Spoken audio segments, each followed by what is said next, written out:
కాంగ్రెస్ ఓటమికి రంగం సిద్ధమైంది. తొందరలోనే పల్లెల్లో ప్రజలు భరతం పట్టడానికి సిద్ధంగా ఉన్నారు.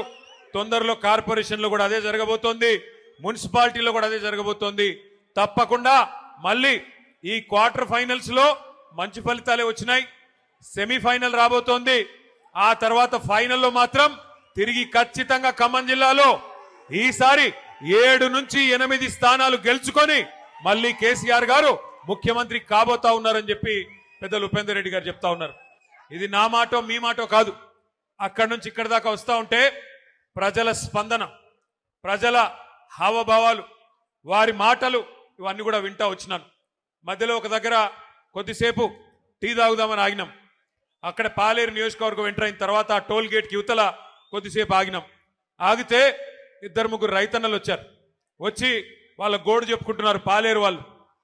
అన్నా, మా ఎమ్మెల్యే గారు ఇప్పుడు మంత్రిగా ఉన్నారు, వ్యవసాయ మంత్రి గారు మా జిల్లా, 2 ఉన్నారు, ఉప ముఖ్యమంత్రి కూడా మా జిల్లానే, 3 మంత్రులు 3 మునగాళ్ళు ఉన్నారు. కానీ దురదృష్టం ఒక్క యూరియా బస్తా దొరకడం లేదు. ఎవరికి చెప్పుకోవాలి, మేము ఎవరికి చెప్పుకోవాలా అని రైతన్నలు వచ్చి అడుగుతుంటే వారిని నేను ఒకటే అడిగినా, మరి మార్పు అన్నారు, మార్పు అని ఓటేశారు, బాగున్నదా మార్పు అని అడిగిన.